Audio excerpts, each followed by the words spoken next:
அண்ணா 117வது பிறந்த நாள் விழா மதிமுக மாநில மாநாடு திருச்சி அருகே சிறுகனூரில் நேற்று நடைபெற்றது. திருச்சியை ஸ்தம்பிக்கும் அளவுக்கு இந்த மாநாட்டில் தொண்டர்கள் குவிந்தனர். வைகோ பேசி முடிக்கும் வரை மதிமுகவினர் வந்து கொண்டே இருந்தனர்.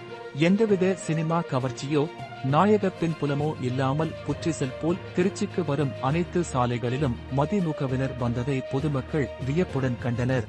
இருபெரும் தலைவர்களிடம் விலாசத்தை பெற்றவர்கள் இன்றைக்கு கூலிப்படையாக மாறிவிட்டார்கள் எனவும், ஒற்றுமை என்ற பெயரில் புதிய கோஷத்தை எழுப்பியவர்கள் செல்லாக்காசாக போய்விட்டார்கள். அதிமுகவிற்கு சில செல்லாக்காசுகள் சலசலப்பு ஏற்படுத்தினாலும் அதிமுகவிற்கு எந்த பின்னடையும் ஏற்படாது என அதிமுக முன்னாள் அமைச்சர் ஆர். உதயகுமார் கூறியுள்ளார்.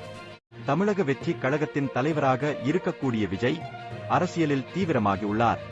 விரைவில் தேர்தல் வரவுள்ள நிலையில் தன்னுடைய பிரச்சாரத்தையும் துவங்கியிருக்கிறார். இந்த முறை தமிழக சட்டமன்ற தேர்தலை சந்திக்க உள்ள நிலையில் அக்கட்சி தலைவர் விஜய் எந்த தொகுதியில் போட்டியிடப் போகிறார் என்ற ஆர்வம் தொடர்ந்து எழுந்து வருகிறது.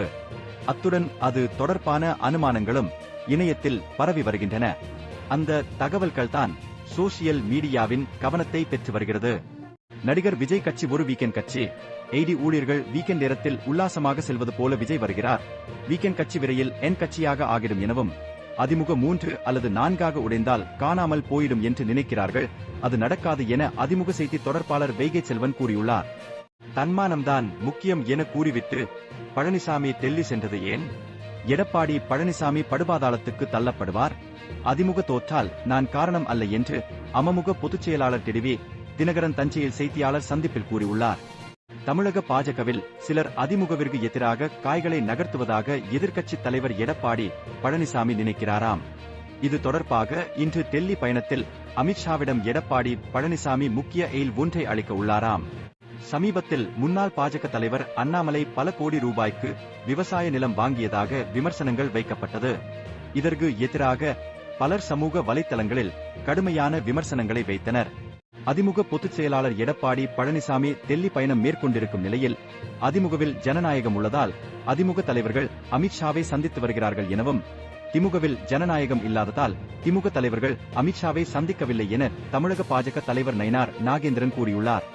2026 சட்டமன்ற தேர்தலை முன்னிட்டு தமிழ்நாடு முழுவதும் எழுச்சி பயணம் மேற்கொண்டு வரும் எடப்பாடி பழனிசாமி அதனை தற்காலிகமாக ரத்து செய்துவிட்டு டெல்லிக்கு புறப்பட்டு சென்றிருக்கிறார். அதிமுகவில் மோதல்கள் வலுத்து வருவதோடு 2026 சட்டமன்ற தேர்தலில் அதிமுக பாஜக கூட்டணியில் டிடிவி ஓபிஎஸ் குறித்து பேசுவதற்காகவும், அதிமுக ஒரு உட்கட்சி விவகாரம் குறித்து ஆலோசிக்கவும் எடப்பாடி பழனிசாமி அமித்ஷாவை சந்திக்க இருப்பதாக கூறப்படுகிறது. தமிழக முதல்வர் ஸ்டாலின் அளித்த வாக்குறுதிகளை பெரும்பாலும் நிறைவேற்றிவிட்டார். சொல்லாதவற்றையும் நிறைவேற்றுகிறார். சில வாக்குறுதிகள் நிறைவேற்ற முடியாததற்கு குறுக்கே எழுப்பி தடை செய்யும் மத்திய அரசுதான் காரணம் என்று திருச்சியில் நடைபெற்ற மதிமுக பொதுக்குழு கூட்டத்தில் வைகோ பேசினார். 2026 சட்டசபை தேர்தலில் திமுக வெற்றி பெற உழைப்போம் என்பது உள்ளிட்ட தீர்மானங்களும் நிறைவேற்றப்பட்டன.